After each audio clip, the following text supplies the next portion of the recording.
Apa peranan zikir dalam peningkatan kualitas puasa? Apa perbedaan berzikir dengan mengucapkan lafal zikir?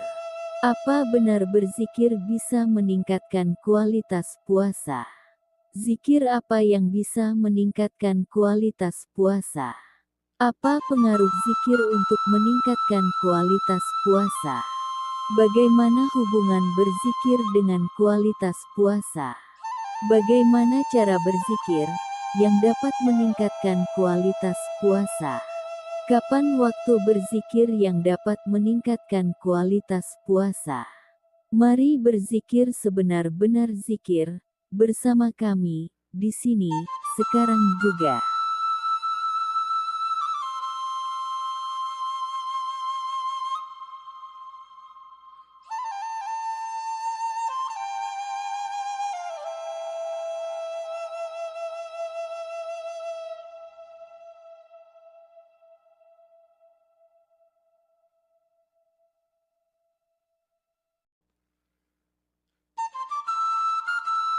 Assalamualaikum warahmatullahi wabarakatuh. Selama berpuasa di bulan Ramadan, kita sering dianjurkan untuk memperbanyak ibadah sunnah, di antaranya berzikir. Apakah dengan memperbanyak berzikir selama berpuasa, dapat meningkatkan kualitas puasa kita, atau hanya sekedar memperbanyak pahala di akhirat saja, karena di bulan Ramadan, pahala ibadah kita akan dilipat gandakan. Waalaikumsalam warahmatullahi wabarakatuh. Memang benar, kalau dengan berzikir selama berpuasa, dapat meningkatkan kualitas puasa, tentu saja selain itu, juga dapat memperbanyak tabungan pahala di akhirat, karena sebagaimana telah pernah kita diskusikan, kalau sholat ternyata dapat juga mempunyai manfaat untuk meningkatkan kualitas puasa, sekaligus sebagai penyeimbang tingginya intensitas puasa kita. Dan karena di dalam sholat juga terdapat zikir, maka dengan sendirinya berzikir akan juga dapat meningkatkan kualitas puasa, meskipun tidak seluas dan selengkap sholat, karena bagaimanapun, berzikir yang paling baik adalah dengan mengerjakan sholat, atau dengan kata lain, berzikir hanya dapat meningkatkan kualitas puasa, secara parsial saja, tidak menyeluruh. Tetapi mengapa, dengan berzikir selama berpuasa, kita tidak dapat merasakan perubahan apapun di dalam berpuasa? Kualitas puasa kita tetap saja sama, dengan memperbanyak berzikir ataupun tidak berzikir sama sekali. Keadaan kualitas puasa yang tetap sama, dengan berzikir atau tidak, menunjukkan bahwa kita salah dalam berzikir, sehingga dalam melakukan zikir, tidak ada bedanya dengan tidak berzikir, atau dengan kata lain, kita belumlah berzikir, kita hanya merasa telah berzikir, padahal sama sekali belum. Yang kita lakukan hanyalah berkomat kamit mengucapkan lafal zikir tertentu sebanyak ribuan kali, padahal itu bukanlah berzikir, hanya sekedar mengucapkan lafal zikir. Lalu apakah perbedaan antara berzikir dengan mengucapkan lafal zikir, baik lewat mulut atau dalam hati? Berzikir dengan mengucapkan lafal zikir, jelas sekali perbedaannya. Seperti siang dan malam, kalau berzikir kita mengingat Allah, sedangkan mengucapkan kalimat zikir, kita hanya sekedar mengucapkan lafal zikir. Untuk dapat berzikir kita membutuhkan suatu proses yang panjang, sedangkan untuk mengucapkan lafal zikir, tidak perlu suatu proses panjang, bahkan anak kecil yang baru bisa berbicara pun bisa mengucapkan lafal zikir tersebut. Untuk bisa berzikir, kita harus memulainya dengan belajar berzikir, yaitu dengan mengucapkan lafal zikir berulang kali. Setelah berlatih mengucapkan lafal zikir cukup lama, barulah kita secara berangsur-angsur akan mulai bisa berzikir dengan sebenar-benar zikir, sehingga kegiatan mengucapkan lafal zikir secara berulang-ulang merupakan langkah awal saja dalam proses belajar berzikir. Jadi ia bukanlah kegiatan berzikir itu sendiri. Selain itu, perbedaan berzikir dengan mengucapkan lafal zikir adalah jika kita mengucapkan lafal zikir cukup lama, maka yang terjadi di dalam diri kita adalah bibir kita menjadi pegal-pegal. Sedangkan jika kita berzikir cukup lama, maka tubuh, perasaan dan pikiran kita menjadi nyaman dan tenang. Sebagaimana kita tahu, bahwa lafal zikir itu sangat banyak, ada yang memakai lafal Asmaul Husna, ayat Al-Quran, hadis Nabi, dan lain sebagainya. Apakah kita harus berzikir dengan semua lafal zikir itu, atau hanya memilih beberapa saja? Bagaimana kita memilih lafal zikir yang baik? Memang lafal zikir banyak sekali, semuanya baik, tergantung siapa yang mengamalkan zikir tersebut.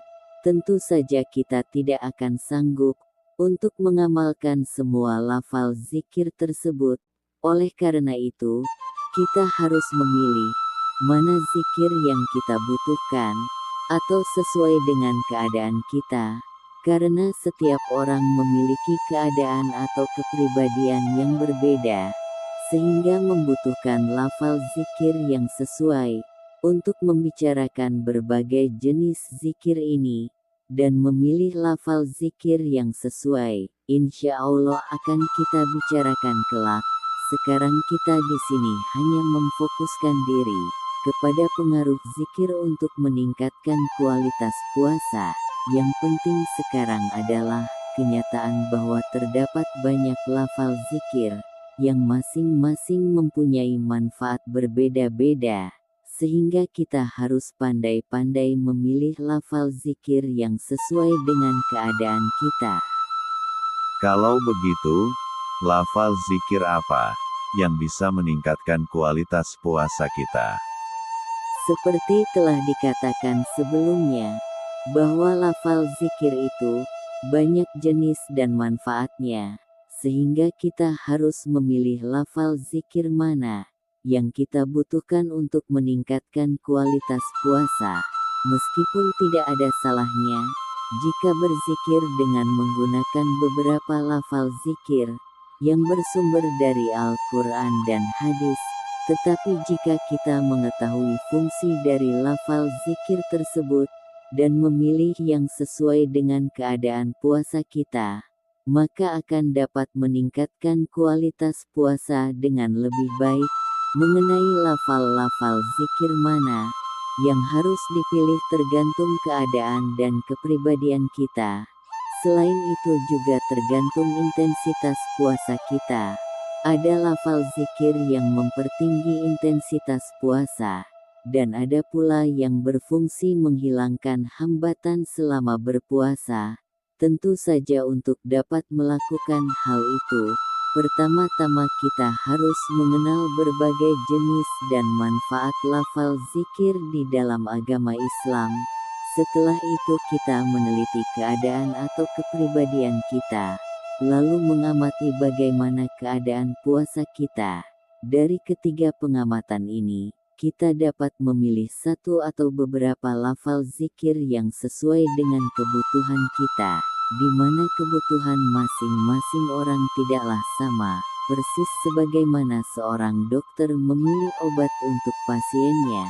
Pertama-tama ia akan memeriksa keadaan pasien, lalu mencari tahu penyakit yang mungkin dideritanya.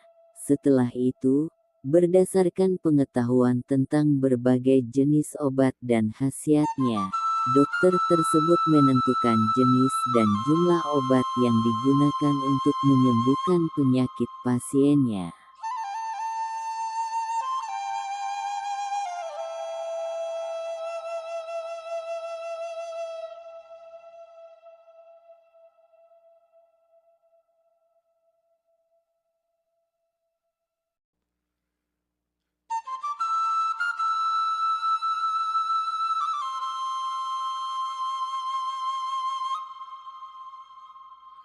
Oh begitu, kalau demikian, bagaimana lafal zikir tertentu bisa meningkatkan kualitas puasa kita? Mengenai cara mengetahui lafal zikir tertentu yang dapat meningkatkan puasa kita, pertama-tama dengan membaca serta menafakuri ayat Al-Quran dan hadis yang berhubungan dengan lafal zikir tersebut dan puasa. Setelah itu selama menjalankan ibadah puasa, kita meneliti keadaan diri kita. Apakah puasa kita sudah dalam tingkatan yang tinggi atau belum? Apa saja hambatan yang kita alami dalam usaha meningkatkan kualitas puasa? Setelah itu kita mencoba lafal zikir yang kira-kira menurut kita dapat membantu mengatasi masalah dalam usaha meningkatkan kualitas puasa. Dan akhirnya kita mengamati apakah terdapat perubahan yang signifikan pada puasa kita atau belum. Kalau belum, kita periksa ulang di manakah letak kesalahannya, dan bisa juga dicoba menggunakan lafal zikir yang lain yang kira-kira lebih sesuai untuk kebutuhan kita. Wah rumit sekali, apakah tidak ada cara lain yang lebih mudah? Cara lain yang lebih mudah adalah dengan bertanya kepada ulama yang mempunyai pengetahuan dan pengalaman dengan masalah ini. Maksudnya adalah ulama tersebut haruslah tidak hanya mengetahui masalah zikir dan puasa dari membaca atau mendengar dari buku atau ceramah orang lain, tetapi juga harus pernah mengalami keadaan yang sama, sehingga hal ini akan membedakan antara ulama agama Islam dengan para pakar agama Islam dari Barat, yang pengetahuan keagamaannya diperoleh hanya melalui belajar, bukan dari pengalaman mengerjakan ibadah, karena mereka memang tidak beragama Islam. Selain itu, ulama itu juga harus mampu mendiagnosa keadaan muridnya, sehingga dapat memberikan nasihat lafal zikir yang sesuai. Sekarang yang menjadi pertanyaan adalah, apakah hubungan berzikir dengan berpuasa? Hampir mirip dengan sedekah, yang membantu meningkatkan kualitas puasa di tingkatan puasa yang tinggi. Sedangkan berzikir, karena terdapat banyak lafal zikir, yang masing-masing mempunyai pengaruh berbeda pula dalam meningkatkan kualitas puasa. Oleh karena itu kita harus pandai memilih lafal zikir yang sesuai dengan kebutuhan puasa kita.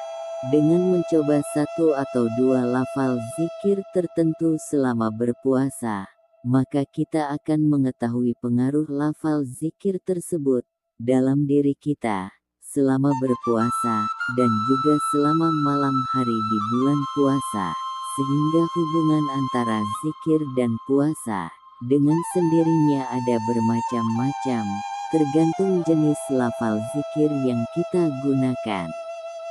Bagaimana cara berzikir yang dapat meningkatkan kualitas puasa kita? Apakah kita harus beramai-ramai atau sendirian?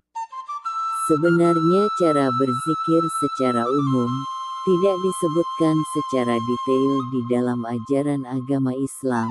Oleh karena itu kita akan membicarakannya lebih mendalam insya Allah di kesempatan terpisah yang membicarakan tentang zikir. Tetapi di sini kita hanya akan membicarakan sekilas saja, yaitu selama berpuasa di bulan Ramadan. Jika intensitas puasa kita semakin tinggi, maka biasanya kita akan mengalami berbagai hambatan di dalam diri kita. Pada saat itulah kita mulai bertafakur mengenai hambatan-hambatan yang kita temui itu, dan sekaligus berusaha untuk mengobatinya dengan berzikir. Setelah memilih lafal zikir yang menurut kita sesuai untuk mengatasi hambatan tersebut, barulah kita mulai berzikir dengan cara yang menurut kita dapat mengatasi hambatan itu.